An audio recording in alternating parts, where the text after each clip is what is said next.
Hello and welcome back, everybody, to another episode of Demi-God discussion. I'm your co-host Adrian, I'm your real host Randy. Gianni. and today, finally back after a month of not recording, we're Hell talking. We are talking about the first 10 chapters of The Titan's Curse. So, Yeah, it's the worst book so far. No, okay, no. So, well, you would think that considering you barely fucking skimmed Bro, it. so Yep. I enjoyed it so far more than fucking Sea of Monsters Yeah. first half. Understandable. I gotta say though, it's so weird having a story. Actually, no, we'll get to that when we get there. But it's so weird having the story without that character. Yeah. So, first off, we've reached 100 downloads. Oh, 100 downloading unfortunate for your- victims. For your sake, stop downloading, Yeah. please. But there's like 8 episodes, so I would like to congratulate all 10 of you that listen to this podcast for some reason. Sean, I saw my shit. I saw this shit on your Spotify. I know you be listening. Okay, Oh, hell shout yeah. out to the Doughboys from my job at Little Caesars, Diego and Sean. This is for you guys. Hell yeah. Okay. That was for them. And Don't worry, I'm gonna touch him for you guys. After this podcast, he's so done. oh no, yeah, yeah. Okay. I think that's all the bit of housekeeping we really need. It has been over a month since we've last recorded. We missed a whole podcast scheduling. It's okay. The past month has been really rough, I'm not gonna lie. I'm sure In they're terms not of- gonna be like, oh my god, they missed out on a week. What else am I gonna do? What else am I gonna do? Every other Friday I no longer have plans. Alright. Okay, so jumping right into the book, the first chapter is called "My Rescue Operation Goes Very Wrong," very telling. So, the Very last wrong. book took place a year after the first book, but this one only takes place 6 months after. It's winter, Percy's 14. Yeah. So just for a bit of a timeline, because when I was younger, I couldn't wrap my head around it. In the first book, Percy is 12, and he turns 13 by the end of the book. Same thing with the last book. He's 13 and he turns 14 by the end of the book. In this one, he's 14. and a half. Yeah, he's 14 and a half. When I was younger, I kept thinking they were a year apart, which is why for a long time I thought Percy was 11 in the first book. No, that's wrong. So yeah, he's 14 in this one. It's 6 months later. And we actually have Percy, Annabeth, and Thalia. So, Thalia's here. Thalia's our new character, right? Yep, she's cool. She's cool. Thalia's cool. And she and Percy butt heads a lot throughout this book. And we'll get there when we get there. But Bro, right the now... first audio book that I was listening to had Thalia with the Irish accent, and I was like, hell no. I was like, hell no. And I searced for another one so fast. Irish accent. Would you like to give us an example? No. Oi, laddie. We be here to fight the D'Angelo kids. Oh my god. It's so bad. Me father be the lord of the skies. That's more Scottish, no? I don't fucking know. Yeah. Homie really said, I'm a whitewash Hispanic. Hold on, You think I can do accents? let me see if I can find it. Well, you continue, I'll look for it. That's so funny, actually. I did not expect that. Dun, dun, dun. So, yeah. So they're in the car with Percy's mom. And they're on their way to Westover Hall. And the entire time, Sally is just... I guess, like, she gets nervous whenever she takes him to missions. Yeah, and so she was spilling all of his secrets. All, Percy. all his baby stories. Instead of like, hey mom, can you take me and my friends to the mall? It's, Mom, me and my friends have to go fuck up some monsters over here in Maine. Can you take me? And she's like, no. Why didn't you tell me this earlier? Yada yada yada. You had fun yesterday. You can't have fun today. That's so real. Moms get mad when you go out too much, and then they get mad when you stay in too much. Exactly. So, they're responding to Grover's distress call. That's the reason why they're going to Westover Hall. I guess Grover found something. I forgot where I write it down. Oh, yeah. It's later. But they get to Westover Hall. And it's like a military school. Now, when you think military school, not like actual military, more like, hey, we live in the fucking 1500s, here's a knight's castle. You know what I mean? Here you go. Embarrassing baby story there was to tell about me. Talia wiped the fog off the car window and peered outside. Oh yeah, this ought to be fun. Huh?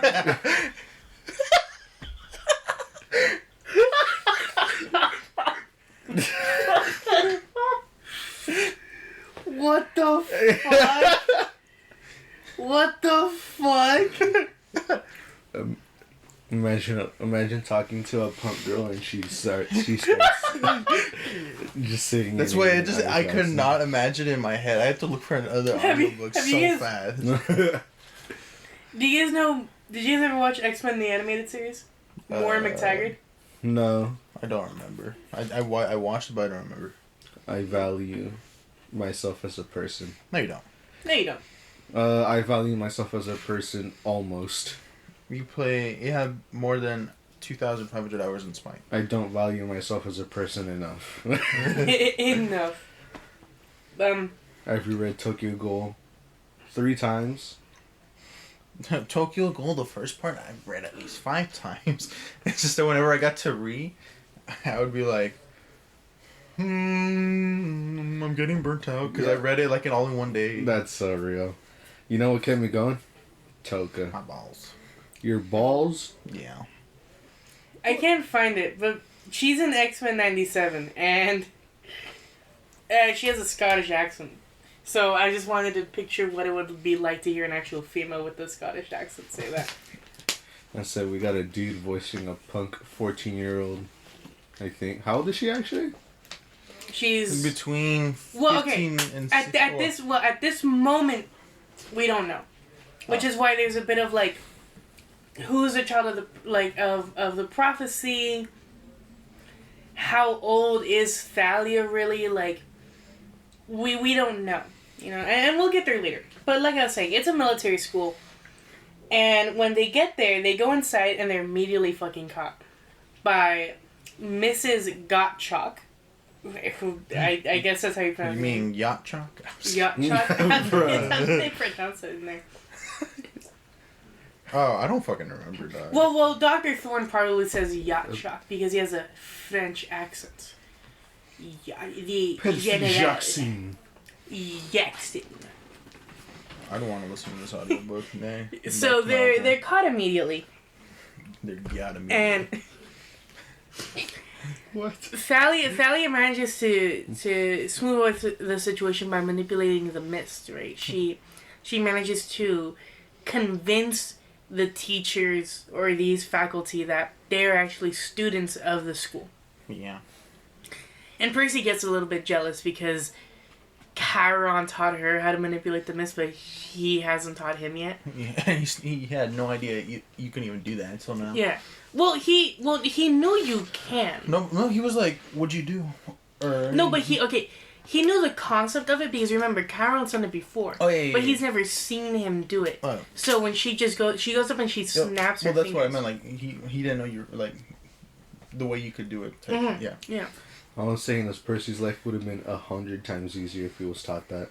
Yeah, and he's kind of especially it's in like, the first Gabe, book. Go away.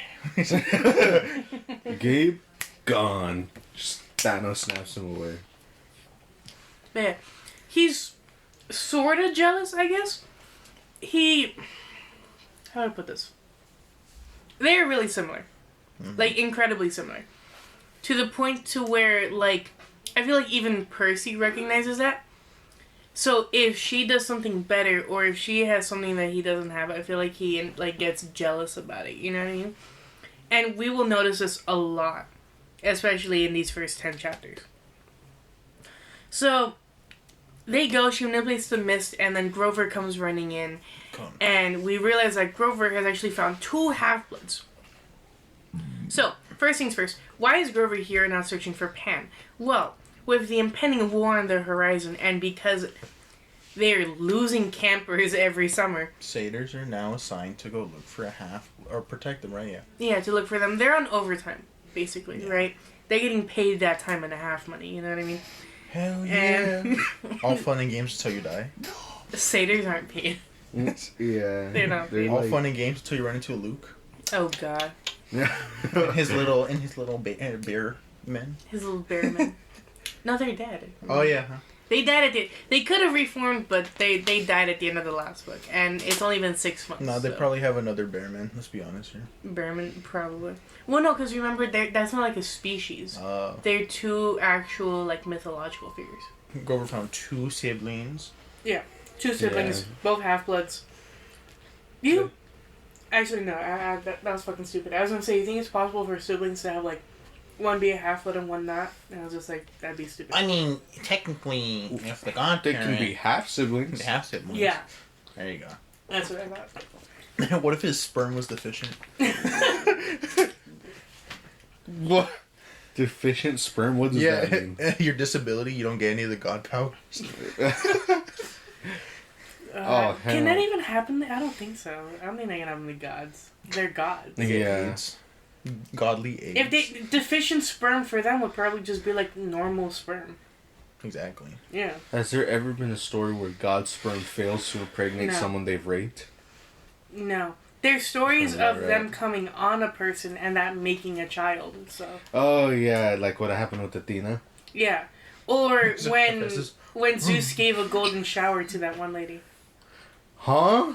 Yeah. He turned it's not an actual golden shower, but like he turned into a storm cloud. So I guess he fell in love with this like 16-year-old or whatever because Zeus does that. And Zeus like 2 million years old. Randy, stop. Yes. Whenever I mention Zeus with the woman, always assume that unless that woman is a god, she is too young for him. Alright? Fair. He kinda she was It's either she they're was a legal princess. or their family. Come on now. He really said, I like them younger. Randy, Yeah. remember, it's either their family or illegal. Well, he was with an older woman once and then he ate her. So yeah. Hold on, we'll get to that. Anyway, continue. No. We Oh. have to Oh, yeah. yeah, she was a princess and I guess the dad didn't want her to be pregnant for some reason. Zeus. So Zeus, instead of just sneaking into the tower that she was locked up in like a normal god, turned into a storm cloud, made her go to the window, and then ran golden rain onto her. And that impregnated her. And then it's a whole other story about like the king like killing his brother and dying in like a vat of honey, and it's a whole separate thing. I thought you were actually Oh. just talking about Zeus pissing on her. No. He probably did, bro. The other time when Zeus dated an older woman was when his first wife was Metis. It's like, imagine he was like, I think I have a boner, but in reality, it's just his bladder pushing up against the G-spot. Well, Well, that's he how you just get went- morning wood. That was probably him. He was Yeah. just like, oh, I gotta let it out. no, I just get so morning nice. wood because I'm always hard. Okay. Real. This is called wood. You play hard, you are hard. Oh Let's God, go. no. But yeah, so Zeus had a first wife. I think it was first wife called Metis, who was Persona kind 3 of reference? his, Okay, good. kind of his aunt. I think, kind of, sort of. Mm-hmm. And they got married, but then there's a whole prophecy thing that one of like Zeus and Metis' children would overthrow Zeus, just like he overthrew his father and his father before him. So when Metis was just like, I'm pregnant, he had them play a game to where like, I bet you can't turn into anything smaller than I can. So, you know, they turned into animals that were smaller. He turned into a spider. She turned into a fly. He turned back into a human, grabbed the fly, and then ate her. And so she was inside of his skull for a while. Gave birth inside of the skull. See, why didn't he just eat her as a spider? It would still be in there. Yeah, And, same you know. thing. And so basically, he would have pounding headaches for days because she was in there. Throbbing. No, she was making armor. Where the fuck she got anything for this armor, I don't know. But she was making armor for the baby. She was just like, yeah, this She was kid's gonna... grabbing his like fucking his red blood cells, white blood cells. Yeah. This kid's about to fucking destroy Zeus. Bang, you know, fucking... And so she makes the armor and then she gives birth to Athena in his skull. And he still has a headache. So Zeus asked Hephaestus to literally split his skull open. Hephaestus, more than happy to oblige, grabs an axe, splits it open, out comes Athena. As we know, Athena does not overthrow Zeus because the prophecy was actually that his second child, with Metis, would overthrow him. But by this point, he had already remarried to Hera, and Metis is gone for the rest of mythology or whatever. So yeah. Only 2 older women I think Zeus has ever been with. Metis and Hera, who is technically his older sister, if we count by birth rate, but if we count by them being emerged from Kronos after he ate them, younger sister. So, yeah. I told you, family or legal? Yes, he likes them younger. Yeah. As young as possible. Anyways, where were we? Oh, yes. The book.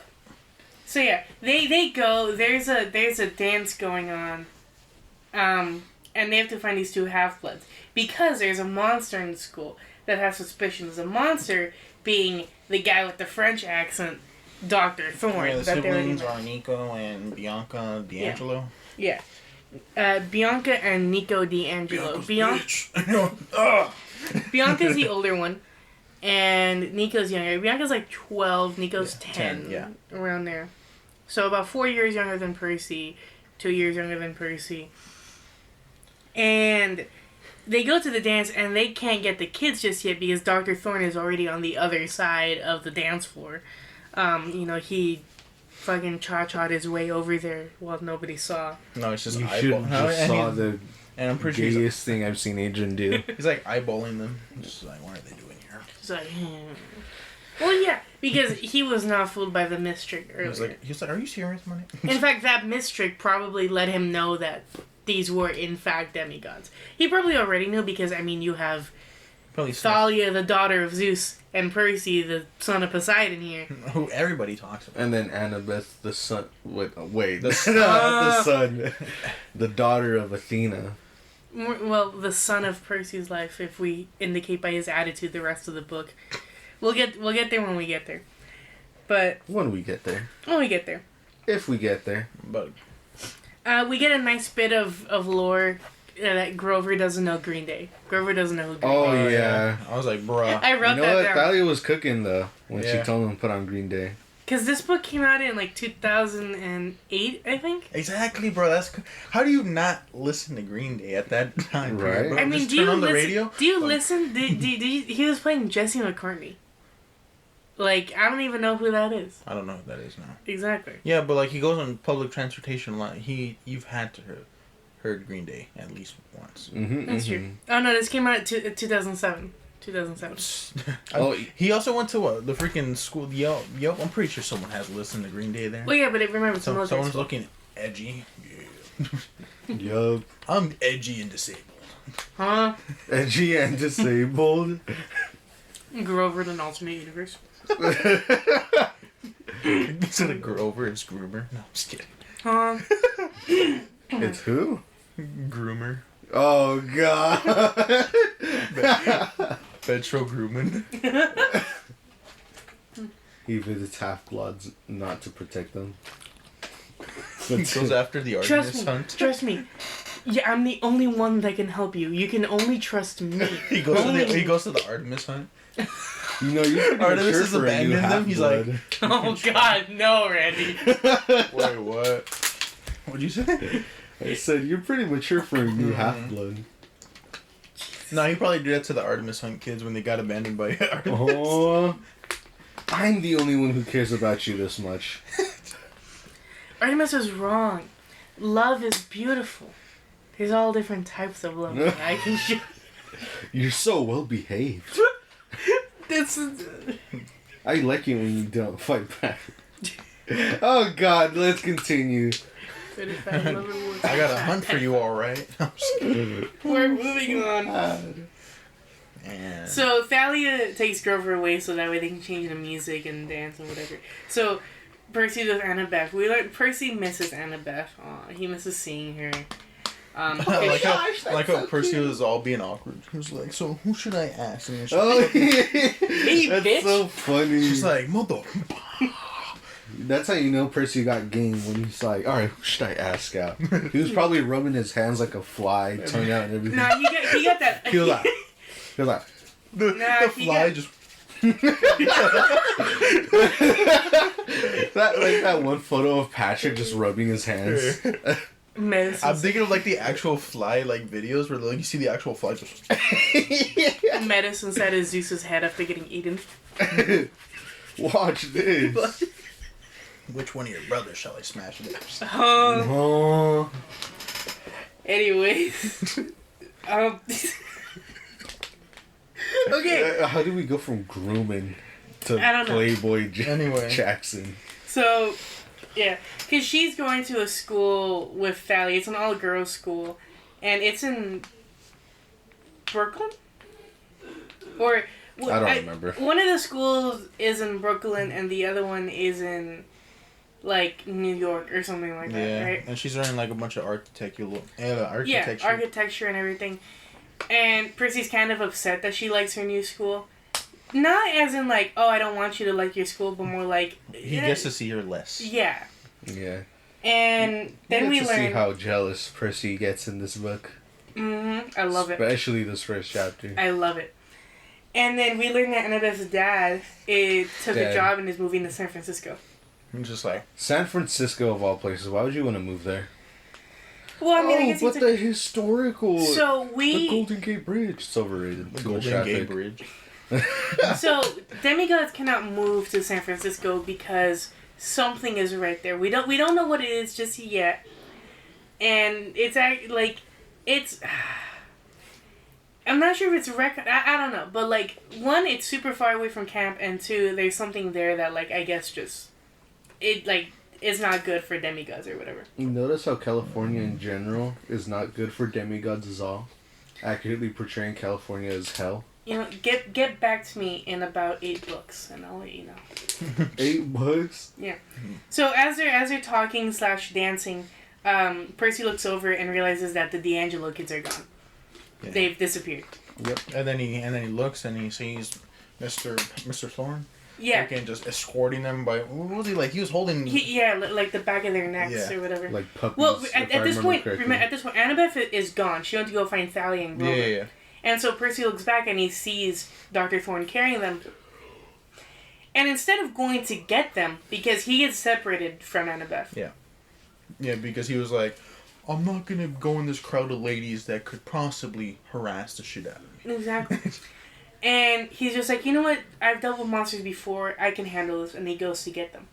That's so fucking... Immediately. How in the dance, there was just like a group of girls just traveling. Getting dudes, putting lipstick all over them. Yeah. Fucking just... tying ribbons into their hair. Yeah, bro. I would have hated that. I'm like, God damn. Ah! My hair! Oh god, I remember when girls would try to tie my hair using rubber bands. Oh in god. middle school. That sounds like it would hurt. At first I was fine with them doing it because I didn't really care. Until they had to take off the rubber bands. And you just... Oh my god, it was like holding back a cat from getting its food. Just held back so far that it's all the skin is on the back of its head. Real. I probably would have done the same thing as Percy and went after the D'Angelo kids. I mean, you can't let them get out of sight. Mm-hmm. You know how Percy said he could handle it? He in fact could not handle it. But remember, he's doing this because we sort of skipped over it. But the first thing that Grover does when he needs a plan is look to Thalia. Yeah, and so he was like, "I'm not reliable." Yeah, but he's not like it. So he's just like, you know what? Like I shouldn't be running to Thalia whenever we have a problem. I got this. So he goes, he finds the D'Angelo kids, and then immediately gets stabbed. It took a total of 1 minute. Oh! It's that one that we've seen in the post where they yeet him all the way down and he's all fucked up. Oh, yeah, the funky monkey. I have a funky monkey in my room. The original. Adrian, you know we've got to freaking throw that off the roof now. Yes, we're throwing it out there. My legs hurt. But yeah, he doesn't get stabbed, but he gets shot by something, and it grazes his shoulder. Yeah, and it has like poison. It has poison in it. And then... I thought he learned his lesson. That's the end of the chapter. He's just like, you're coming with me, and the chapter ends. You know, I just remember that we forgot to mention that Annabeth was going to tell Percy something. Oh, yeah. Yes, Annabeth was about to mention something important to Percy. And then we never got to hear it, because then they realized that the kids got kidnapped. How the hell do you not keep an eye on them while you're dancing? Well, I mean, they got were reminiscing. Yeah, they They were were reminiscing. They catching got up. distracted, yeah. Chapter 2. The vice principal gets a missile launcher. What a fun title. I'm so Bro, excited. I heard that shit and I was listening on. I was like, what the fuck are you on about? Yeah, Oh, all some the of the chapter names are chapter so names are... I love the chapter weird, names. dude. I love them. I was reading last night and I just see Thalia blows up. What was it? Thalia... Hold on. He'll say it later. yeah. We'll get We'll there, get but there. you'll hear the chapter name. Like, This- damn. Every one of them are weirder than the Yeah. last. So the first thing Percy tries to do is he tries to use the empathy link that he has with Grover that they established in the last book. Yeah. He's not sure if it works. He's not sure if it even works while one of them is conscious or like if the other one isn't unconscious. So He's But like he's mentally trying- clapping himself, trying to get this shit to He's work. like mentally like Grover, please. yeah. Get your So I'm getting kidnapped. I got the ray gun, bro. I'm down. so Thorn leads him outside and takes him to a cliff, and he's just like, "I'm gonna call a ride for you." And then we learn that Thorn is working for Luke, and he sort of has like a look of distaste on his face when he says Luke, so it's sort of whatever. But he also mentions something about the Great Stirring, which is a stirring of ancient Wait, monsters and You forces. said Luke's name? Yeah. I do not remember. I just remember him saying the general. Well, he's working for someone named the General. Mm-hmm. But then Percy also realizes that he's working for Luke. Oh, yeah. And we get a mentioning about the Great Stirring, that all these ancient forces and monsters are popping back up that haven't been seen in thousands of years and shit, you know what I mean? And he's rambling on, and Percy's trying to, like find a way to, like, get out of the situation. And Bianca's just like, this dude's insane. Because he's talking about, like, this great monster that's going to bring down Olympus, and he's just like, okay, here's what we're going to do. He's going to hold on to me, and we're going to jump off the cliff. And she's just like, you're even more fucking insane. At that exact moment, Medusa pops out of nowhere. No, wrong. It's just Thalia's shield. Bro, I would have jumped off the one. I felt there was freaking water down there. Yeah. Well, remember, he has... Like, he has to take care of these two kids. Mm-hmm.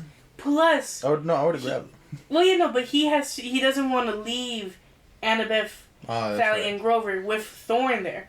Especially if his empathy link worked and he's leading them right could he to make them. the water reach all the way up there? Actually, not yet, no. No, because remember, he can't even see the water. He feels the presence, but raising it all the way up there, he's not at the level of strength yet. He's powerful, and we will see that I later. would have been like, Dad, help me right now.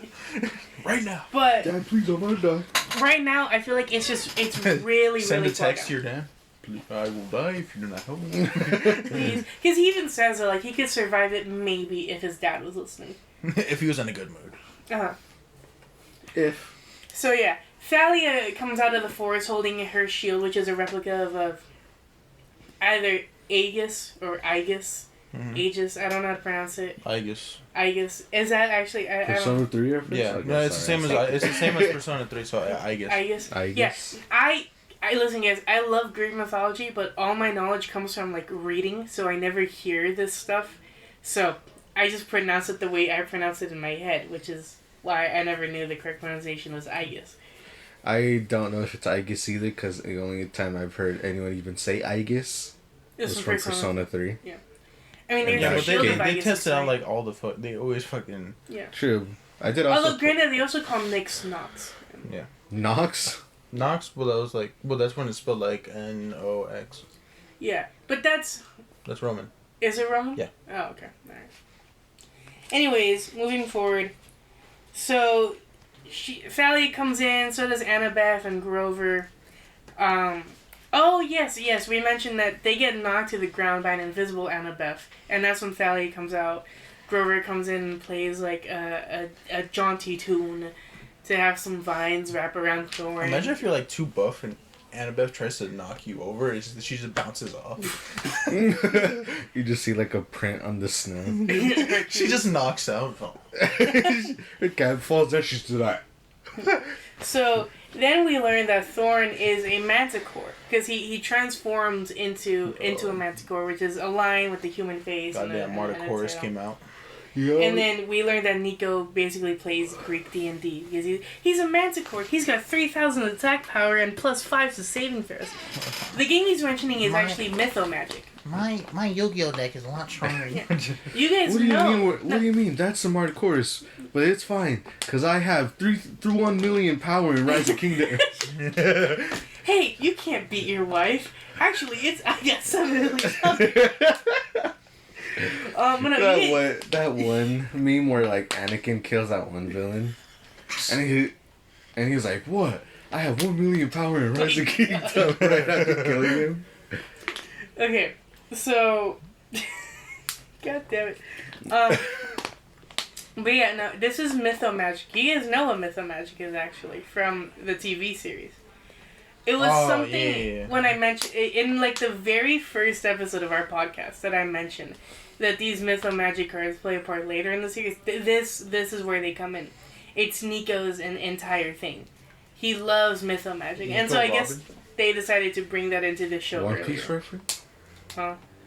But yeah, and then right as they're like they're fighting him, and then all of a sudden like a chopper comes out of nowhere, and One Piece. No. and the I'm helicopter gonna say that for everything. is manned by mortals, which is weird because why are humans working with monsters? It's not natural, you know. They're using the mist. It's unnatural. We are the new. We are the new order. You must listen. We're the world order. And they get saved by, like, a bunch of I would say women, but they are all between the ages of 12 and 14. A bunch of middle schoolers. A bunch of middle school girls who managed to shoot Thorn's missiles out of the fucking air. They pierce through the freaking... Yeah, they pierce through his spikes and stab him. And then this is where I get the whole thing that like, oh, Percy's 14. Because he mentions that a girl who looked about 14, his age, comes up and her name is Zoe. And she asks for permission to kill the thing, you know? And then as soon as she says that, Annabeth for some reason decides to jump onto Thorn's back and stab him. And then the people shoot anyways, right? It's these people are the hunters of Artemis, right? I mean, she acted impulsively because the thing was about to smack Percy and Talia. I think it was. Yeah, it was about to. He was about to go on Percy and Talia, and she acted impulsively. Yeah. And so then the person that Zoe was talking to, a 12-year-old girl, is actually Artemis, and she says, "Oh, you can kill it." So then they all shoot it. Go right ahead. And they fall off a cliff. Why Annabeth didn't let go? That's a good ass question. Yeah. And also, Artemis has no reservations about killing mortals. You know that helicopter I was talking about? Gone. Flock of ravens. People inside of it, ravens. I like how it says exploded into a flock of ravens. Just fucking fucking ravens come They're out. just... Because I'm assuming the helicopter was black, so it's just... They turn into ravens and then fly away. It's fucking weird, dude. Hood ravens? No. Anyways, end of the chapter. Chapter 3. Bianca D'Angelo makes a choice. This was a shorter one, but basically we find out through Artemis, or the D'Angelos find out through Artemis that they're half-bloods, and you know that one of their parents was an Olympian, and they're just like, oh, that makes a lot of sense considering we've been attacked like the past couple of weeks. And we sort of... I mean, they also were, like, questioning because they were like, well, both our parents are dead. Yeah. Yeah, they were like, well, that can't be They've it, though. sort of... This happens throughout the... The only reason I'm mentioning it now is because it will happen later, where... I think it might have been Nico, where he mentions it later. They can't... Everything before a year prior to this... Well, they're having... It's like fuzzy memory, they can't remember. Yeah. So they have just, like, fuzzy memories of the year before. But we also learned that Zoe and Thalia hate each other. Yeah. They fucking hate each other. And Thalia is also mad at Percy because, like, why did you go on your own? You know, you should have done this, you should have done that. And Percy's just like, the fuck, bro? But deep inside, he feels guilty. And he knows this is still probably his fault. You know what I mean? And, you know, so Thalia stomps away. And then Grover helps heal Percy's shoulder. I'm just saying, their power level wasn't just high enough, bro. You know what I mean? They weren't leveled up enough yet. Yep. They didn't have 2 million power in Rise of Kingdoms Shut the this fuck time. up. I gotta stop saying It's so fucking annoying whenever I listen back to it. Actually... Shut up. Stroke that shit. Yeah, Grover had left with Nico to talk about, like, mythomagic because Artemis asked him to. Because... Oh, you said, Alright, go ahead. Oh, you said it like 2 times? I did, yeah. We should touch Adrian's boobs every time he says, No. It was just making me want to say more. Huh? You're about to say it right now. I was. Shit. I gotta stop saying that. But anyways, the reason Grover left with Nico was because Artemis had wanted to talk to Bianca alone. After this, like after Thalia stomps away from Percy, Grover comes back and he helps heal Percy's shoulder, which is turning green. From the poison. Yeah. And it's here that we find out that Nico has a bunch of mythomagic figurines. He has hollow foil cards and shit. And when he mentions, I got into it this year. Before that, I don't really remember. No, sir. That he has like a really fuzzy memory. Regardless, he also starts asking a bunch of questions like, "Oh, what's like the gods are real? Yada yada. What's this? What's that? Like, oh, if Annabeth was the daughter of Athena, the goddess of wisdom, why did she jump off a cliff like an idiot?" And he was also just like, "Is Annabeth your girlfriend?" And at this point, Percy's about to beat the fuck out of this 10-year-old kid. I'm just saying. You and me. But yeah. At this point, Zoe comes to get Percy because Artemis is calling him. Mm-hmm. The reason being because she wants to, like, she heard from Bianca what happened, but she still new to this. Maybe she didn't understand everything, so she gets Percy to reiterate everything. Yeah, he does. Yeah. It was at this point we learned that Artemis likes turning boys into jackalopes. Yep. What was that last incident? And it was like, what did they say? Like Chicago? Yeah, Chicago. Which, she hunts animals. Mm-hmm. I can only assume that she turned the boy into a jackalope and then had her hunters hunt it. The newly one, just go get him. Like, why? Why? The like, bright young. Imagine just walking, right? You take a hike and you turn to your right and you see like a group of a bunch of middle-aged girls, like and they all have bows and shit. You're like, what the fuck? And then one of them looks at you and they're like, she basically also man, like a fucking siren. She basically also kidnaps like young girls. Yes. And then makes them join her little cult. I don't know. Okay, the Hunters of Artemis have been around for a while. I wouldn't say it's a cult. Praise me, hate all men. The way it goes about it, I mean, I guess it could come off that way, but like, it's meant to be a safe haven for young women. Obviously, it's like you're gonna be proceeds to go into battle with. You're gonna be 12 years old for the rest of your life. You're never gonna love any guy, and you're gonna serve me for all eternity. So yeah, but I don't know. Artemis is just a little fucking weird like that. She's like, and she also chooses to be in a 12-year-old body the whole time. Yes, because it's the average age of her hunters. But I don't know. It's a little weird. She gives off the vibe of just like, oh, you know what? I chose this. That would be weird. And if any other woman, 12-year-old, and then with a big ass like freaking bow, like a long bow. But yeah, no, Artemis gives off the vibe of just like, yeah, I hate men, and any other woman that also hates men, I like. But if you like men, fuck you. Like you're this or whatever. I don't know. It's like, okay, I don't want to come off as like sounding weird, but like, I don't know. She gives off a little bit of like a pretentious vibe. You know what I mean? Even in Hades, Artemis is best girl. But if you, in like one of those trial chambers, I know Randy you saw, if you don't choose her, all of a sudden she gets really angry and like insults you by saying you're a minor god and shit. You know what I mean? So I don't know. She has a little bit of a pretentious vibe. Oh, that's why I like pissing off Dionysus. He's so chill about it. He's like, bro, I don't dude, remember what happened. I know. Like because he's so chill about it, I almost feel bad, like, not choosing him. You know what I mean? Mm-hmm. But I'd rather do that than piss off fucking Ares, you know what I mean? Bro, I hate freaking or God forbid, Athena, Jesus fucking Christ. I hate freaking Aphrodite, that little fucking that follows you. Oh my god. we've been playing a lot of the video game Hades recently. It's fucking fantastic. It's surprisingly very fun. I see why that's one of Agent's 2 games that he plays every night. Yeah. Well, 3 now. 3 now, yeah. Okay, moving forward, we also learn that the monster that Thorn was talking about, Artemis needs to hunt now.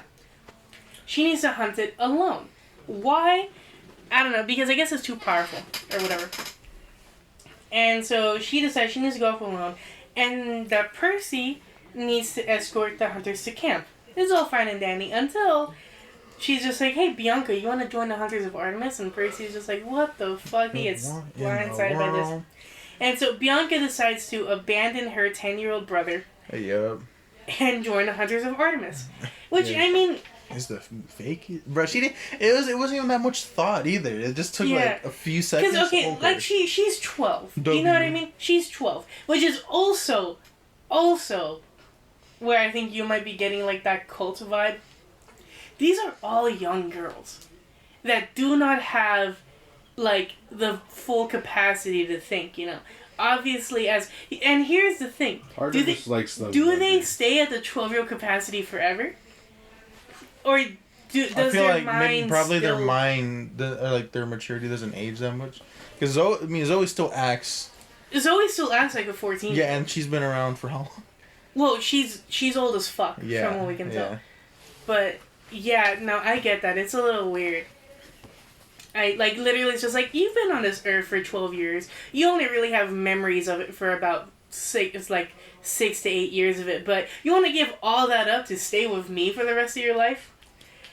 It's weird. Whatever. But she joins the Hunters and it ends like that. Chapter 4, Thalia torches New England. Thalia commits a terrorist act in this chapter. Basically, yeah. She's now wanted for the murder of 5 families of 10. Yeah. So, the reason being, they need a ride from Apollo. Zeus casually just throwing a lightning bolt, destroying a whole house. If you think about it, if 9/11 was an inside job, would Zeus have been a part of it? You know who definitely would have been a part of that? Hermes. Why Hermes specifically? Because, I mean, how else would you get $3.7 trillion to disappear 2 days before that happens? I'm just saying. Where did that fact come from? You don't know about that? That $3.7 trillion just so happened to disappear. I'm pretty sure that came from It Came to Me in a Dream. You know what's funny? It might have. And it just became so popular that now just... Yeah, I remember originally seeing that from a TikTok and she was like, where does this fact come from? It came to me in a dream. Proceed. So, okay. While they're waiting for Apollo, Bianca tells Nico about her decision, and rightfully, he's upset, you know what I mean? He's just like, what the fuck, you're the only... She literally says in chapter before that, like, oh, that Bianca and Nico, they're the only family they got. 3 pages later, she fucking ditches him. Yep. She's fake. So, you know, I also partially blame Artemis because she's like, he'll have the counselors at camp. You know what I mean? He'll be fine. He's 10. You don't need anyone else but me. He's double digits. Dude, Artemis is a clear groomer, dude. Are we about a dear fucking... Because, okay, Athena's not as bad in the books as she is in the TV show. We've grown to hate Athena. Are we grown to hate Artemis? I feel like dude, in this book, she's a literal groomer, bro. Do you hear her? Yeah. He'll be fine. You don't need put her on the me. likes of, she's not bad. And it's not that, okay, we don't like Athena because of the show. She's just weird. She's just weird. Yeah. And Dionysus is a bit of an asshole, but, you know. And the only one we truly don't like is Athena from the show. He had, that anime moment, Dionysus later, where he's on the... Fucking JoJo stance. Hair blowing in the air. Okay, so Apollo shows up in a red convertible Maserati Spider. You know, and Thalia thinks Apollo is hot. He's just like, oh my god. He appears like a 17-year-old, no? Yeah, it's 17, 18-year-old. Makes sense. And he's in a haiku phase. Do you guys wanna hear the haiku that he comes up with? You guys are gonna hear it. Where is it? Where is it? Yeah. Right. Green grass breaks through snow. Artemis pleads for my help. I am so cool. But, and then he was like, "Fuck, that's only 4 That's only 4 syllables." Oh, Artemis was like, "That's only 4 syllables," and then she tried correcting it. I am so big-headed, but that's 6. And then so he was like, "I am awesome." He was also through a limerick phase. Oh. There once was a goddess from Sparta. But yeah. So, Artemis was like, I need you to take my hunters to camp. I need you to take these people to camp. I gotta go do this alone. Yeah, they also have to wait until like morning for him to arrive. Yeah, because it's winter, you know, and so the Maserati turns into a buzz. Everybody piles in. Artemis leaves, and then we also learned that the sun is like a concept. Well, like for the way Apollo uses it, it's a concept of because so the sun is First of all, it's its own thing. It's its own thing, but it's also like a big fireball of gas, which came about because Artemis called Apollo that, which. I don't know. It's weird. Long story short, the chariot of the sun is about the ideas of the sun, I guess. It brings the concepts to life. This is also where we learn Thalia's age. She is 15, almost 16. She was 12 when she turned into a tree. Apollo was all like, "Oh, yeah, you're like 15 and 16, even with all that tree shit." She would be 19 right now, if she aged normally. But she was still aging in tree form, just slower. She's about to turn 16 in a week. Now, the prophecy means the next child who turns 16 is going to determine the fate of Olympus. So what the fuck is going on? It's probably going to be Thalia. Yeah. And... So, they're just like, who wants to drive the bus? And Apollo picks Thalia because she's the son After just scrolling through everybody. No, hairy, furry. Too young, too furry, doesn't even look at Percy. You picks Thalia. And when I have Thalia drives the sun, it does not go well. Yeah. She slams the fucking acceleration and just... New England just becomes a fireball. Yeah. Well, she goes up way too high. Cape Cod starts freezing over, and then she torches a part of New England. Well, she doesn't go high enough. She goes... No. Before, when she first goes up, you remember when Percy says the sky almost looks black? Oh, yeah. Yeah. Cape Cod starts freezing over, so then she turns down, and she starts going fucking down, like, you know... Wasn't it also when she's like actually lifting off, she goes too fast? And then she what left the hell was that, marks. Adrian? And then she goes too high, and then the thing they're going over is freezing, and then she goes down, and fucking more. Literally, the white church roof turns brown and starts smoking, and then freaking every rooftops just start becoming like fucking just little candle freaking lights everywhere. And then she crashes into Camp Half-Blood. Was it the river? The lake. Yeah. Luckily not killing anybody. A few nymphs were just like, bruh.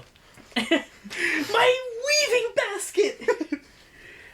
So yeah, that's the end of that chapter. We also get chapter 5. I placed an underwater phone call. First things first, Camp Half-Blood has snow. It's got a nice... phone, babe.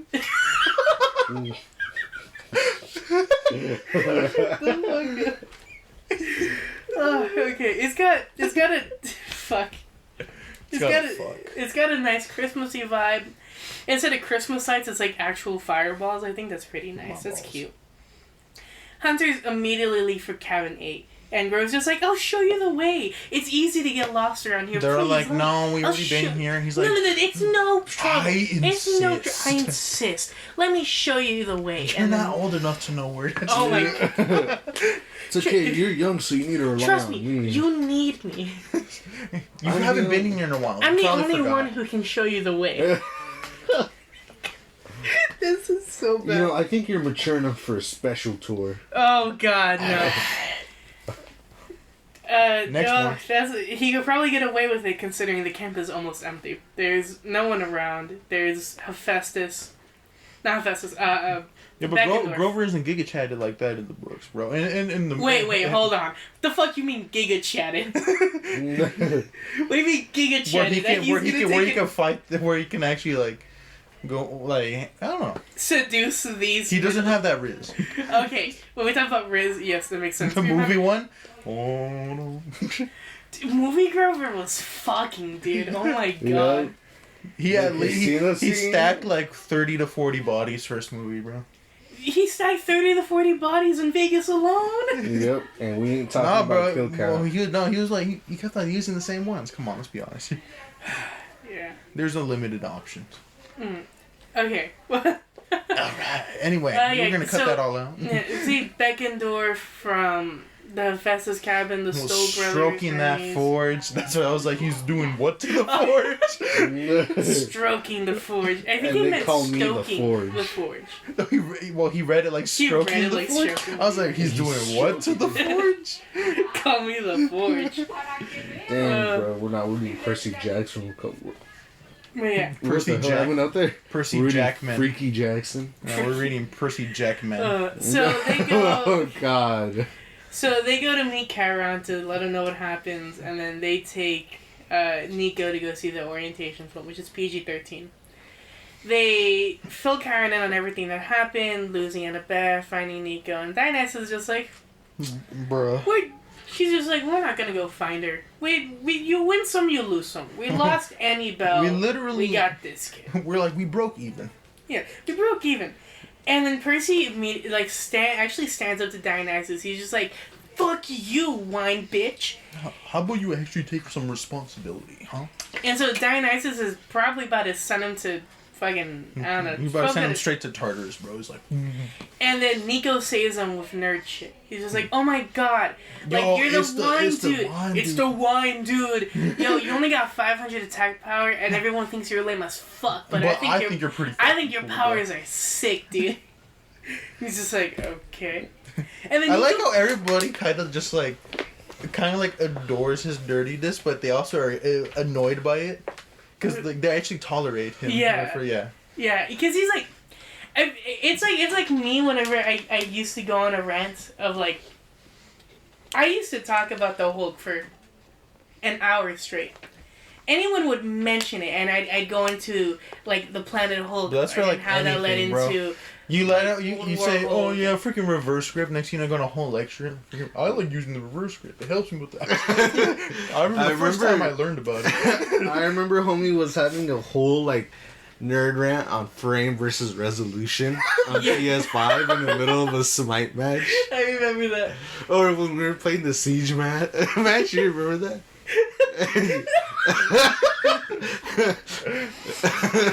Yes, I remember. Homie was pouring out his life story, and we were just playing Siege. Fucking real. I'm their podcast whenever they play. It's sort of that's why I'm here now. That's fun. But yeah, so we also learned that whenever the hunters go to camp, there's a capture the flag tradition where they fight and everything, right? And then we also learn after, like, they have to go and tell everybody about the capture the flag thing because Karen has to sit there and dwell with just what happened. Then this is where we learned that Thalia actually, when she was revived, she went to go find her mom, and she learned that her mom died 2 years prior in a drunk driving accident. Which, Randy, you said in a previous episode that drunk driving is the safest way of driving because the drunk driver never dies. And I now have evidence that you are wrong. Wait, was she the one drunk driving? Yes, she was the one drunk driving. Okay, well then that's a skill issue. She's a woman. Anyway. Cancel out. That's just a skill issue at that point if you die while drunk driving. Okay. If it's a dude, homie has infinite life, bro. Infinite points. Okay. Go crazy. So... They go to tell everybody. He goes to tell the one dude in the Ares cabin about it, and this is where we learn that Khalees is on a super secret mission for Chiron. That's why she's not here right now. Probably... Get better. Yeah, she's gone. Percy goes back to his room, and he realizes that his shield was damaged in the fight with Dr. Thorne. Oh yeah, doesn't in the open fight, up he all was the like, way. bro, it can only handle like one more after it received like the first blow or no. Yeah, it got the first blow, and he's just like, it's probably not gonna handle another one. And then it gets hit by Dr. Thorne again. Mm-hmm. Oh. So it doesn't open up all the way. It's all dented and banged, and then we realize that Poseidon got Percy a pool, in his cabin. Oh yeah, and it's kind of warm, Yeah, kind of warm, creates nice steam. This is where I notice the first continuity error. You can make a sauna, bro. Ooh. Yes. So, In the can last start book, mogging now. we already see the first continuity issue in the last He book. just comes out just freaking all abs out, chiseled Hey, jaw. yeah. After a sauna session. You cold? Yeah. In the first book, Sally is described as having green eyes. Every time after, she's described as having blue eyes. Not that big a deal since it's just one book, but No, it's a big deal. I'm gonna kill myself now Bro, because it's not. alright. The tree changed her. but there's another continuity issue where Percy's just like, can you even Iris message a god? Like, what would even happen? He's Iris messaged a god before. In the last book, he Iris messages Dionysus at Camp Half-Blood. Maybe Dionysus just has, he needs like a direct line because it's his campers. I mean, I guess so. Maybe. I don't know. It just seems a little weird. Zeus, he's like, well, you have no more private Wait, mode. You're on public now. we could kind of explain that away, I guess. Percy doesn't know who to call, so he calls Tyson. You know what I mean? Tyson. And Tyson is working in the forges, and he's just like... It's the funny part. I'm pretty sure in the audiobook, if I remember correctly, he sounded something like that. He sounded tight like this. Brother! Brother! My brother. I've taken the ear of another enemy. I make swords for the mammoth. It's so funny how we're talking about how he's probably like the son, how Mike Tyson is the son of Ares, right? I get. I'll be starting wars in the ring. Bitch. I'm a killer. I ended a gang war in prison. You know what I said? I said, I'm gonna fuck you till you love me.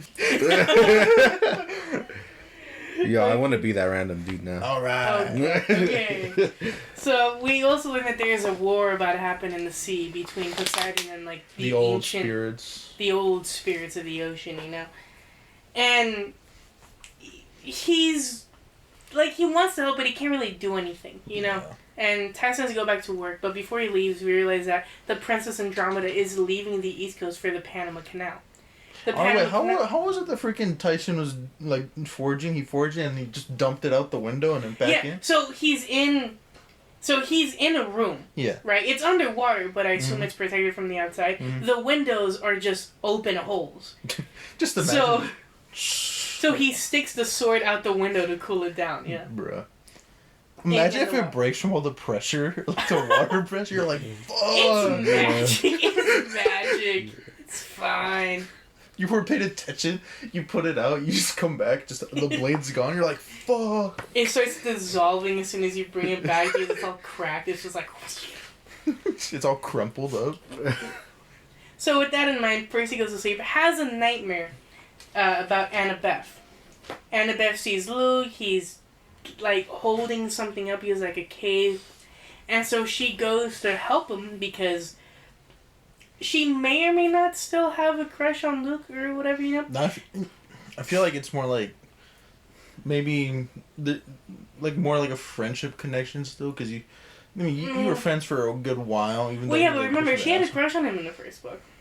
In the show, it's definitely going to be like a familial thing, but here, remember, she adored him. I don't think she would have a crush on him like that anymore. I mean, you see the way she's acting with Percy right now. Yeah, but then also at the same time, like... And she had forgot. Teenage girl. Anyway. Yeah. She literally goes to help him despite him trying to have killed her and her best friend Percy? multiple times. No! Kill him! Let him die! Let him die! Kill him. Ooh, kill him. Literally. Kick him down! So she takes it, and then Luke literally is just like, okay, well, He's like, oh, thank you. thank you. Fuck you. And then leaves her. Bitch. End of the chapter. Chapter 6. An old dead Get a new friend board that can comes handle to the visit. neutron style, and he just walks away.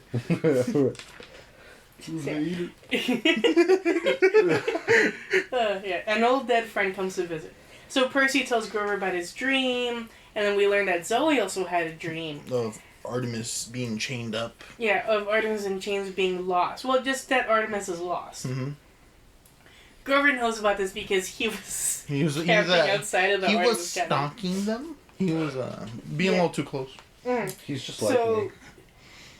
these dreams are undoubtedly connected. You know what I mean? There's something going on that's connecting the two. right? And this is where Grover also tells Percy, like, hey, there's a reason the hunters were there when they were. And he pulls out a pack. It's like a flyer to join. I don't know. I guess they just hang them up on fucking street lamps or something.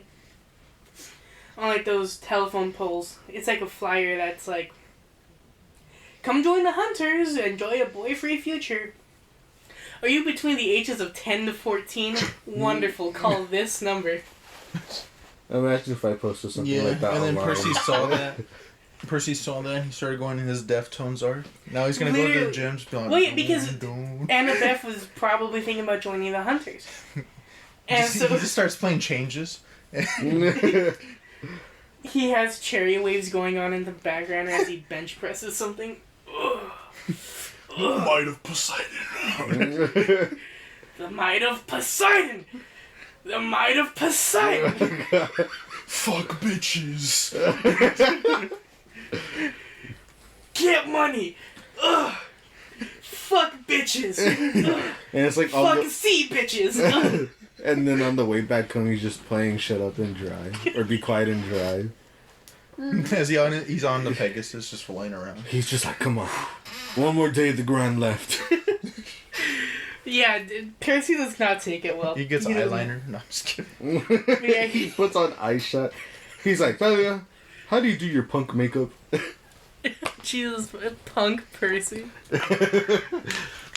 In 2004. Check out this mound I found. He dresses up like a freaking like Dante, like a freaking little like a freaking sexy vampire. Okay. He dyes his hair white. Oh god. Okay. Not So that far. funny. What? Anyways. What? Hold on.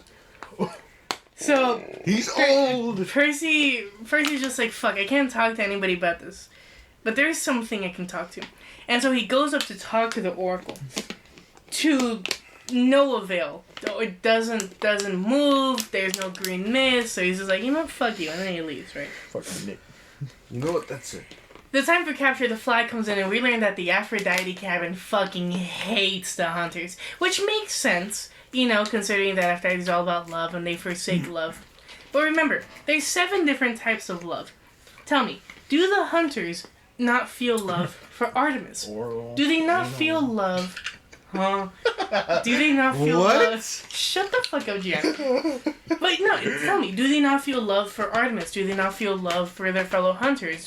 Friendly, even familial love. Aphrodite encompasses I feel like it's just all of more that. towards men, bro. Yeah, but like regardless, Love Aphrodite not encompasses. directed towards Artemis. But yeah, it's, you know,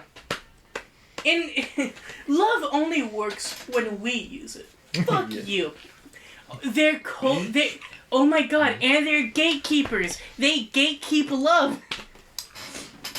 Yo, this is why guys turn gay in that universe.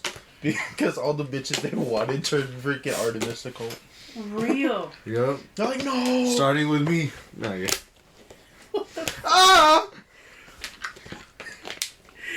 When the goth baddie was checking him out, but didn't realize that she was a maiden of Artemis.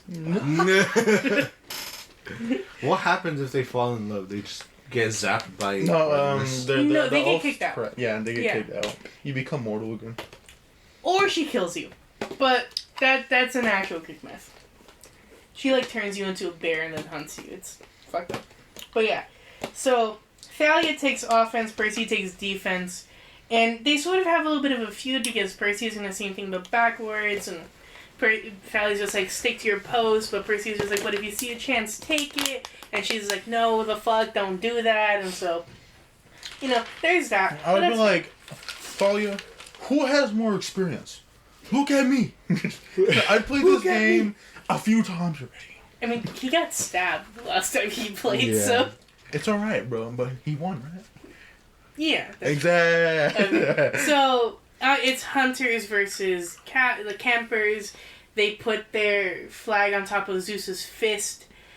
And, I mean, the game goes well, I guess. You know, like, they split up. You got some people, like, just there guarding the flag when Percy sees an opportunity to run straight down the middle and capture the flag. Bro, so he takes it, right? He gets to the other side of the creek, and then fucking barrels down Bianca. Move! That one. Move this! And he takes the flag and he starts running. To no avail because Zoe was already on the other side. And then 2 feet away from the creek territory line, Zoe manages to get there first. So he still got close. He got really close. They're his team sold. How do you not slow down someone for at least a little while? Yeah. Well, I mean, all the Ares campers had broken arms. Well, everybody else, bro. What was Talia doing? Well, Sally was on the other side trying to get there. Nah, they're but selling. no, but here's the thing.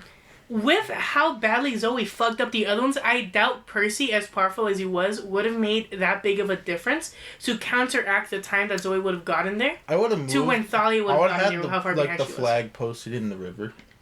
Well, no, you can't, because that's the territory line. Fuck. Yeah. But, yeah. Dude, Travis Stoll had arrows sticking out of his helmet, bro. Those were probably scraping his scalp. Like, I would have been posted on the river then. Yeah. I would have been like, who wants to get bad in my territory? But, yeah. And so, they lose, and then Percy and Thalia fucking fight. Like she pushes him, shocks him. He gets a bunch of the river and then douses her in water. Like, fuck you! And so she literally says, thunder and lightning. And then fucking stabs Percy in the chest with her spear. Like, in the armor. Yeah, and so Percy, in retaliation, gets the entire river. And gets hundreds of gallons of water and raises that shit. Like, Charon in the back and is just like, Thalia, no, Percy, no, please. He's like, hold on. Calm down. The ecosystem will be... Calm down! The ecosystem will be destroyed for years if you do I'm about to get that. fucked right now. Hold up. I can't ruin my new tux, bro. Come on. And then Percy does his curled freaking like his horse tail. His tail and curlers. Immediately just stiffed up. He's like, no, come on now. And so then he hit him with the fucking Jonathan Kent. Jonathan. Dude, imagine where Jonathan Kent put his hand up to tell Superman not to do it. But yeah, so he actually doesn't do anything because he sees the fucking Oracle coming out of the attic. And so she looks at him and then turns to Zoe and then spouts the prophecy. And the prophecy this time being... Bro, that's like the same vibe of freaking... You're about to throw hands and you see your mom in the distance. Real.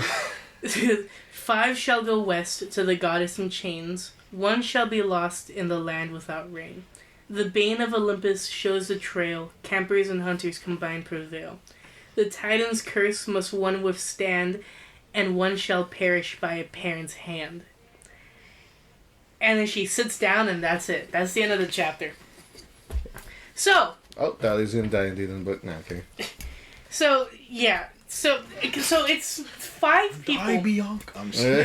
5 people are supposed to go on the quest, and apparently 3 are supposed to come back. Which makes sense, because we learned, I think, one of the previous books, that 3 is a sacred number. You know what I mean? Literally the first book, yeah. Yeah. 3 is the number. You know, any more, any less, it's no good. Right? Mm-hmm. So it makes sense that apparently 2 of them are supposed to die. Anyways, next chapter. Chapter 7. Everybody hates me but the horse. So Percy and Grover are sent to carry the mummy back. I guess because everyone's mad at Percy for losing the game. Which, still, just thinking about it, right? Thalia would not have made it in time before Zoe Nightshade got there. I would have been like, Thalia, in the time it took you to get that far, I ran and almost all the way back. Come on. Yeah, he almost got it. I think that's a commendable effort. Thalia's plan was good, yes, but when it comes to these hunters, they are just better. You know what I mean? So Percy saw a chance and he took it, and then it didn't work out. Bro. That's like terrain advantage. Come on now. Oh, that's hella terrain advantage. I mean, we see what Charon says the hunters win for the 56th time in a row. You know, no one's really expecting them to win. Percy took a chance, and guess what? It didn't work out. You know what I mean? Yeah. Whatever. And so they take the mummy back, and this is where we learn that Grover wants to be out searching for Pan. Because, like I said, the sailors are on overtime. But remember, like, when Thorne was talking about the Great Stirring, maybe not all those forces are evil, you know? So maybe Pan's rising. And he feels anxious to get out there, you know? Yeah, but he's on overtime. Yeah. Thalia comes up, tells Grover to tell Percy that there's a council being called of cabin leaders. So they go and they're talking about, like, the prophecy. Mm-hmm. They decide that they need to take 3 hunters and 2 campers. Because Zoe's just like, no, all hunters. And they're like, no, like, you're gonna fucking die. You guys are disgusting. You guys don't like Artemis the way I do, so you're not appropriate for You don't love her the way I do. It's like Katara talking to Sokka in Avatar. It's just like, Katara, she was my mother too. Then you didn't love her the way I did. Like, damn, motherfucker. Yeah. It's not my fault, I'm not a weepy bitch. Come on now. But yeah. And then they discuss other parts of the prophecy. It's just like, you should probably stay out of the desert. No one knows what the Titan's curse is. Except for maybe Chiron and Zoe. And they're just like, oh, well, whose parent would want to kill them because of the last line? And then Percy and Thalia just sort of look at each other like, there's a lot of people who would want to kill them. Because they might be children of the prophecy. Then also, wasn't Percy like, I mean, wouldn't it be easier if they got rid of the problem themselves? Yeah. Yeah. He mentioned that in the last book. He brings it up again here. And Annabeth was just like, well, some of them probably would, but they don't want to anger Poseidon. So it was just like, is it possible for a godly parent to turn against their own child? I say yes. You know, it's probably happened before. It'll probably happen again. Let's be honest. Zeus. Yeah. Well, I mean, maybe not against Thalia. I mean, he went through all that effort to turn her into a tree. I love you, but just back to a tree. But yeah, so I would be so pissed. The people that decide to go are, so it's gonna be Zoe, Bianca, and this other hunter called Phoebe, and then Grover goes because he's just like, oh, I want to help Artemis, and then Thalia. When Phoebe was mentioned, the freaking the Hermes kids were all like, Phoebe, the big ass one? The big one that hit me over the head? Uh-huh. The one that shot arrows into my helmet? Uh-huh. The one that we have a gift for her. These are Hermes kids. You should never trust them.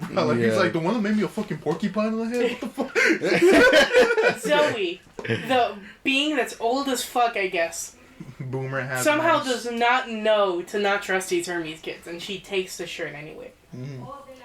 But this leaves Percy out. He can't be a part of the quest, or else there's 6 people. So he doesn't go to dinner, and Karen and Grover go to console him. Grover does an okay job, but he gets kicked out anyway by Karen, so it's kind of sad. Bro, I'd have been like, look at my track record, Karen. Look at this. And Karen literally says like, Thalia wouldn't have been my choice to go on this quest, and he was just like, would you have chosen me? He's just like, no. You guys are too much alike. I would be like, he's like, for none of them I would have chosen you. Yeah. And he was just like, but you would have been a better choice because unlike Thalia, you are not so sure of yourself, which could be a good or a bad thing. Mm-hmm. And he said he would have gone on the quest himself, except for the last line, because remember, Kronos is Charon's father. So, otherwise he would have gone, but it would just make too much sense. And so he doesn't go, and this is where we get the thing. So Percy's just like, damn it, I should just tell my mom that I'm going to be going home tomorrow, right? Hold on. He calls his mom, pick up the phone, and then freaking mom is with that. Mom's trying to get game out here, dogs. She's just like, hi, Mr. Blowfish. How about I blow your fish? And how about you blow me up with your fist? Ancient Egyptian style. Did you hear me? How about you blow me up with your fist?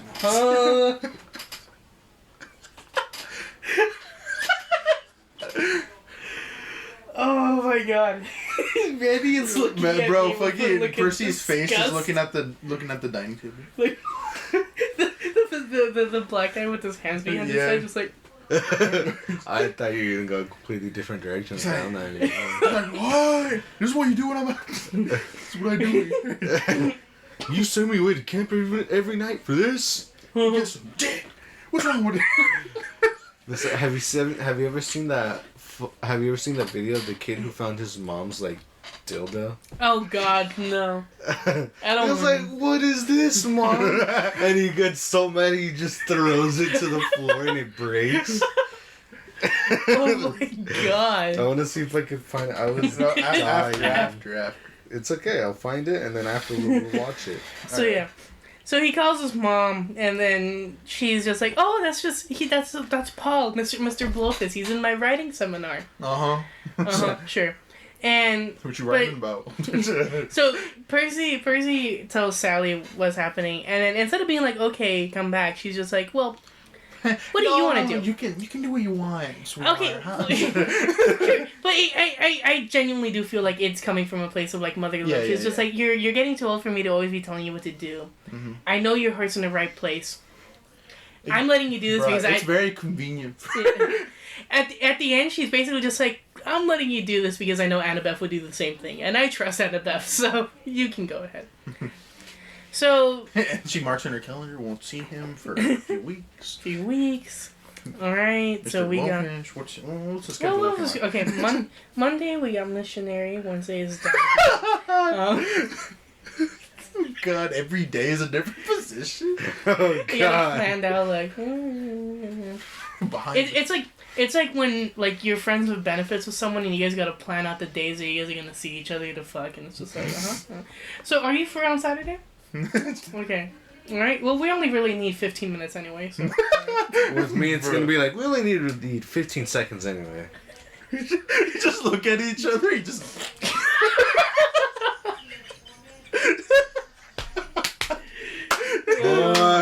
You ready? You look at him for 15 seconds.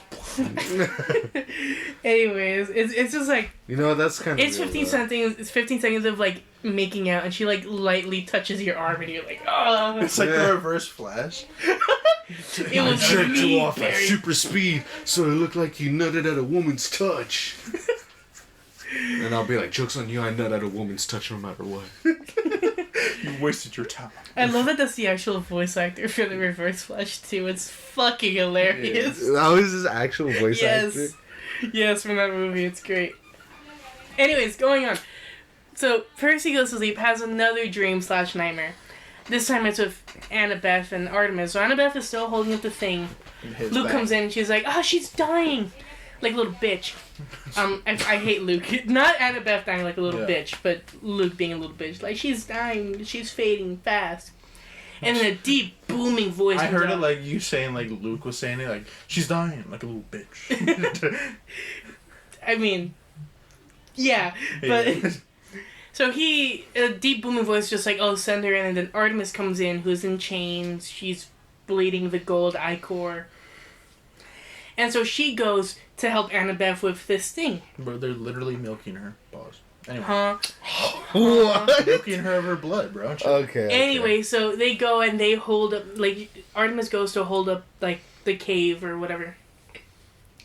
And then Annabeth goes free, and the guy is just like, kill her. This is not Kronos, because we know what Kronos sounds like. Yeah, from the show. I now picture Kronos' voice like the show, because I think that's something the show did very well. But this voice is like deep, booming like a bass, you know, it rattles the floor like Metro boom. Metro boom and make it boom. Boy. And so yeah, and then the dream ends there when Luke's saying, we can keep her alive, you know, like they'll come and get her. Bro. It's actually getting pretty fucking hot in here, though. It's getting hotter in here. Yeah. We only got a couple more chapters to go.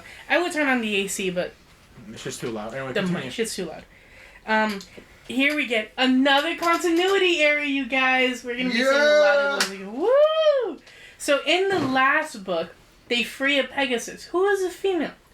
In this book, it's a guy. Dude. It's a dude. What if they could gender? What if they could gender bend? Okay, this is not something that we can explain away like the fucking. In general, what was the last continuity error? Like the iris messaging a god thing. Yeah. Same thing with like Thalia's eyes and this. It's just he forgot.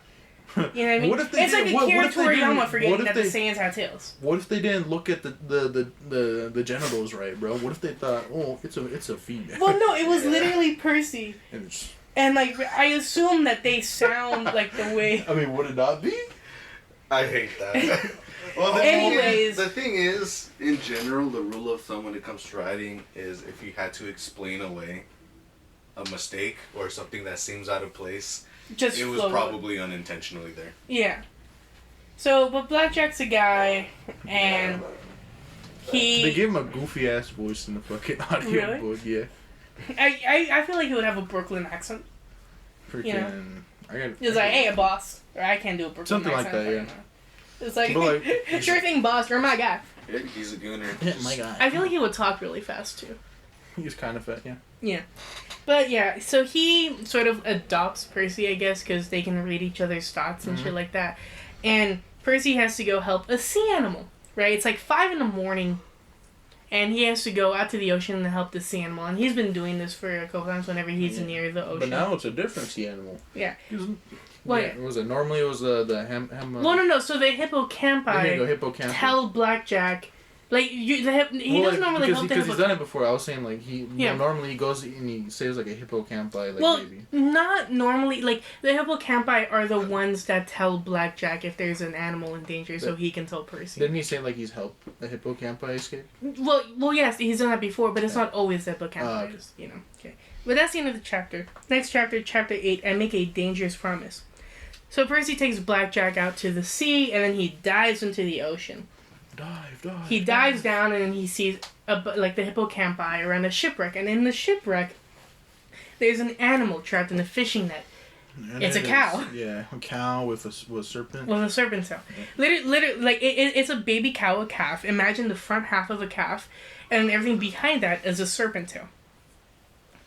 So he takes out his sword to free, and then he starts freaking out, like, ah! What was that gesture? He takes out that sword to... No, hold on. He starts doing a jerking off motion.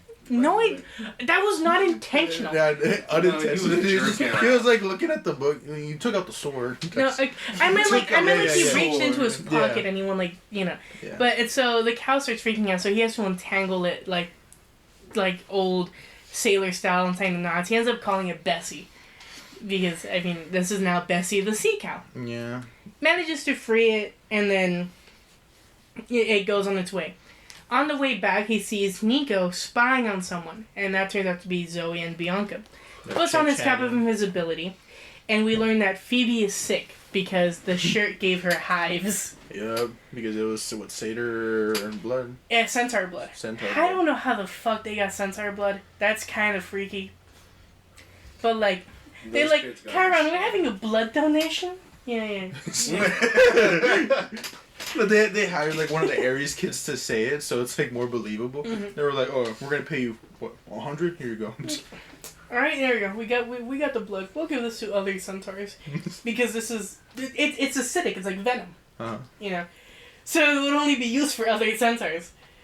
Do you think centaurs have blood types? We're not gonna go into. They asked Hermes, "They're like, hey, Dad, you got any spare blood around?" There's this motherfucker that like shot like 8 arrows into my helmet right now. I'll take anything I can get at this point, boss. But so they decide to go on without Phoebe. Like it's too late to choose another camper or another hunter, so they just leave. Nico's about to follow them, and then Percy stops him. He's like, "You're too young. You would die." He's like, "Actually, yeah, you're right. Actually, I understand." And he's just like, "But you can follow them. You watch over my sister, please." And it's just like, "I can't do that." He's like, "You're gonna go anyway." Stop being a bitch. Fucking come on now. And so Percy's just like, I will try my best to keep her safe. So he takes Blackjack and they follow the van, and that's the end of the chapter. Chapter 9, Oh, the Dionysus scene. I learned how to grow zombies. The anime Dionysus scene where he's like leaning against the tower, and his hair's all in the wind. So yeah, dude, no, it's so weird to picture Dionysus and like between the show, the movie, the official art, and Hades, because they are all so different. I just imagine the one from Hades, Persona and SMT with human skin. Yeah, because I would picture the one from Hades too, except the description for this Dionysus is he's short and fat and like, you know what I mean? He's got a pot belly and stuff. He's like, fuck you. Fuck you. He just pointed at me after I described Dionysus. Fuck you. Yeah, an older Adrian is Dionysus. Fuck off. Rocket stuff.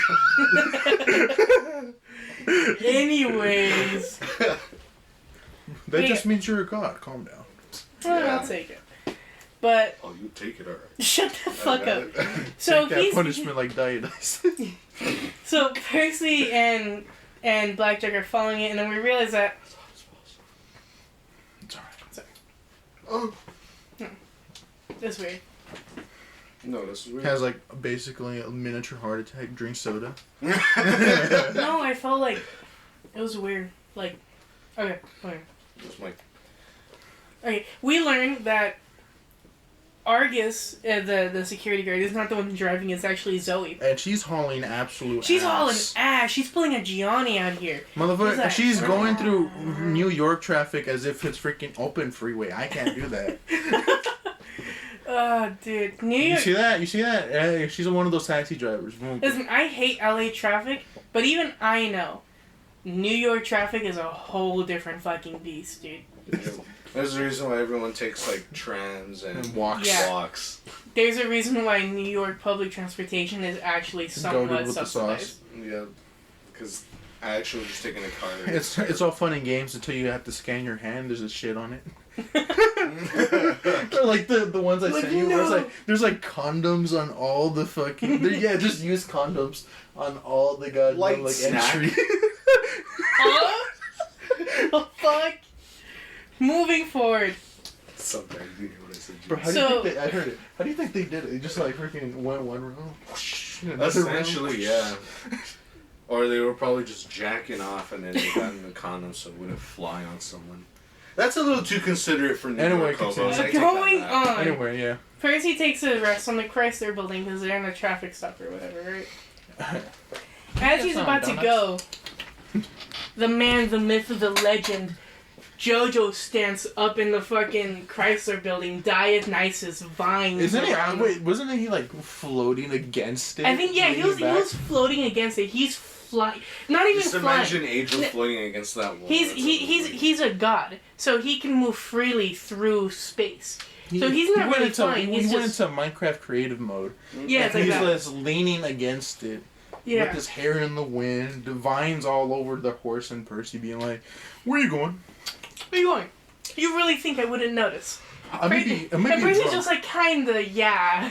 He's like, I may be a drunk, but I can see you. Yeah. And so Percy's just like, oh, come on, you would be glad if we died on this quest. And Dionysus is just like, yes, what's your point? So Dionysus tells him the story of Ariadne, who helped Theseus, another son of Poseidon, with the... Okay, don't you love Theseus? I fucking hate Theseus. Oh my god. If you guys have played Hades, you know Theseus. And you know how much of a bitch-ass motherfucker he is. Theseus to Adrian. Dude, low-key, I think Theseus and Asterius be fucking. I'm just saying. He's a Minotaur. Okay? The Minotaur's mom got fucked by a bull that didn't have a soul in it. I think this is objectively less bad. This is objectively not as bad. He was just like, I haven't hit in years. God let me. What Zeus tells bitches. No, Theseus and Asterius got that brotherhood, if you know what I'm saying. They got their brother under the hood. This is the ship of Theseus we're talking about. This is thuggy. Nah, bro. Nah, Theseus is Slurpeus. definitely a power bottom. Slurpeus? Theseus is definitely a power bottom. God darn. Okay, moving Hey, when it forward. comes to men, power bottom. When it comes to woman, top probably. Asterius is always a top, dude. You look at him. He's just like, here, bro, you think you really had He's a control gentle over me? top, though. He lets Theseus have the power dynamic besides being the He bottom. like You know, rubs his finger you're against always his doing on the cheek top. He's as on the top writing it. It's like, God, was that one Roman Emperor, Julius Caesar? Yeah. Alright. That, like, Caesar everybody salad. was like, he's a fucking, like, twink. Alright, we're straying off the path. We are. Going back onto the thing, he tells the story of Ariadne, how he, like, she was dumped on an island, and so he saved her, fell in love with her, and when she died, made her his immortal queen on Olympus. He says this to basically say, heroes are shit. Ask Ariadne, ask Medea, ask even Zoe Nightshade. And he's just like, at the end of the day, I'll let you go, but at the end of the day, you'll prove no better than any other hero. Perseus. So, he lets him go. They stop for a little bit, and then Percy goes to, like, a store to get some food, but he doesn't because he runs into them. He has his invisibility cap on, but he runs into them and he learns that they're going to DC. And that Zoe is old. Because she has been around since automobiles have been invented. Yeah. Right? Yeah, she's ancient. So bro. they go off, and Percy is running Blackjack. Yeah, ragged. W. 6:45. I gotta be at work. W. Oh, I forget I got work today. I don't have work. You want that stuff? I just go to church. Oh! Alright, continue.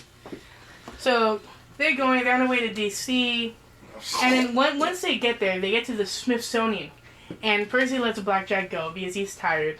Mm-hmm. And then he sees coming out of a van Dr. Thorne. So he follows Dr. Thorne to like another side building or whatever. Okay, go ahead.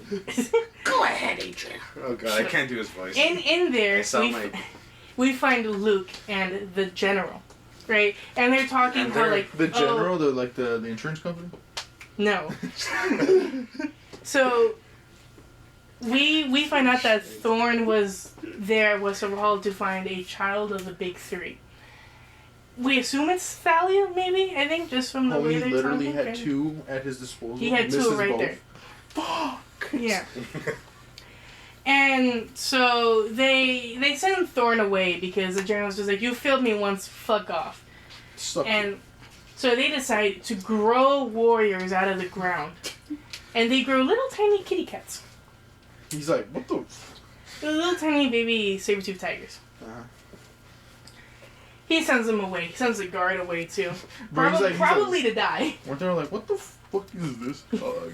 Get out of here, alright? Yeah. Go give me the right one, yeah? The Tyrannosaurus teeth. Yeah. And Luke is just like, this is why I don't hire mortals. And then the general is just like, yeah, they are weak-minded, easily bought, and violent. That's why I I love them. them.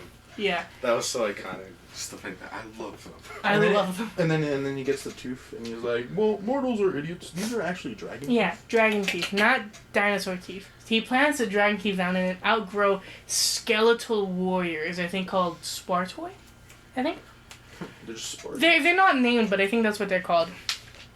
Immediately they look at Percy. Aren't they like skeletals or some shit? Yeah, they are, not like cartoon skeletons, but like... No, but like the way they're... I'm pretty sure you call them skeletals. Skeletals, I'm not entirely sure. Like, Skeletal warriors. Mm-hmm. But they have like gray transparent skin, camouflage pants, gray muscle shirts, all that. And they're about to give them a sense of like the... They're about to give them a sense of like the hunters to follow them. And Percy is just like, can't have that! Grabs it, runs away, right? Because he's still invisible. And Luke's like, mother, it's Percy. It's Percy! But then the skeletal warriors manage to grab a piece of like Percy's sleeve, and so now they have Percy's scent on him. And that's how the chapter Grab the ends. sleeve. this is chapter 10, right? Yeah, chapter 10. Alright, we gotta speed run through this. Basically, You stroke. Okay, well, no, I'll do it. This chapter is not that long. It's called I Break a Few Rocket Ships. He goes back to the museum, and he literally runs into Thalia. They're like, what the fuck are you doing here? You know what? Stop it. And he tells them, like, about the monsters, that there's something else coming, that there's a skeletal warriors there, they gotta get going. And then what happens except for the Nemean lion to come in. Now, we've actually seen the Nemean lion before. In the first book, on the train. On their way to Denver, I think? Yeah. But now it's here. And it starts attacking them. And they gotta figure out a way to attack it because obviously its skin is impenetrable. And they realize fairly quickly they gotta, shoot its mouth. Right? Because the way Hercules killed it is he strangled it, but there's no way they're gonna be strangling this thing. It's huge. And... where was I? Oh yeah. So they try to shoot it in the mouth. But it's not opening its mouth wide enough. So then Percy gets, like, freeze-dried strawberry parfait from, like, a store, like an ice cream sandwich, and throws it into the Nemean lion's mouth, and it starts gagging, right? What's it doing? It starts gagging, and that allows Zoe and Bianca to shoot the arrow straight into its throat, and they kill it. Wasn't it, like, really dry, like food? It was freeze-dried. Freeze-dried. That sounds nasty as hell. Yeah, freeze-dried strawberry parfait. So the Nemean lion dies, And we get the spoil of war, which is its line coat. And Zoe gives it to Percy because it was his kill. It was the ice cream sandwich that killed it. And when he puts it on, it turns into like a golden like leather duster. You know what I mean? He's got drip now. She's also starting to warm up to him because she smiled at him now for once. Yeah. Instead of being like, man, disgusting. Yeah. It's also probably because, okay, so at that moment, the skeletal warriors come in, and he's just like, oh, they've got my scent, you guys have got to go. And Zoe is when it's just like, you're coming with us. You're the fifth And member. he's just like, didn't you just want me to go? And she says it, she was like, well, we can't deny fate, you're the fifth member, we're not leaving anyone behind, we gotta go. And that's the end of the chapter. That's the end of the first 10 chapters of the Titans I Curse. can be the one that's lost. Peace, bitches. Who gets lost at the gym? Well, they're not in the land without rain. Bro, go to the gym. The land without rain. Oh.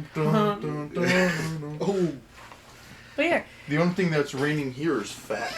Weakness. Your guys' thoughts so far? It's pretty cool. I like it better than Sea of Monsters. Yeah. The Yeah. Sea of Monsters first half was honestly a bit slow. Yeah. This is ramping up already. I like this one. Okay, continue. Good. But yeah, the Sea of Monsters felt like it was setting up for the rest of the series. While the first half of this book is still set up, it's less like this is set up for everything else and more like, here, this is what we set up last book, this is how it's continuing on, you know, and you got nice action, you've got consequences. Annabeth is gone, you know, for this book. It's crazy. Kind of like how Grover was gone for the last one. First I had to miss Grover, now I have to miss Annabeth. Yeah. We should have Grover, so. Tyson is also gone in the Cycle Forges, but yeah. Tyson working hard, trying to get that money. Tyson getting... He getting that money up, not that funny up. So yeah, thank you guys for listening. Make sure to recommend this to your Sweating friends my if you ass want them off. to listen to I don't us know how you rambling. do that, low-key. Follow us on Instagram Bro, and fuck threads at rambling. We Demi-God joining out Discussion. At Demi-God Discussion. Follow our TikTok. Hopefully that's up by the We time this have a comes out. TikTok? Not yet. And if it is up, it Taking probably the doesn't have dick anything in on it yet. And our YouTube. I'm gonna start posting our podcasts on YouTube if you want them in that variety. Eventually, we will start recording these, but for right now, it's just gonna be the pure podcast on there. If you have any questions, email us at demigoddiscussion@gmail.com. And yeah, thank you guys for listening. You guys wanna put us up? Grab it by the... Nope. Let me help you out, baby girl. Alright. Okay. See ya. Oh, it was Sia? Yeah. Alright, do it see ya. again. Alright. See ya.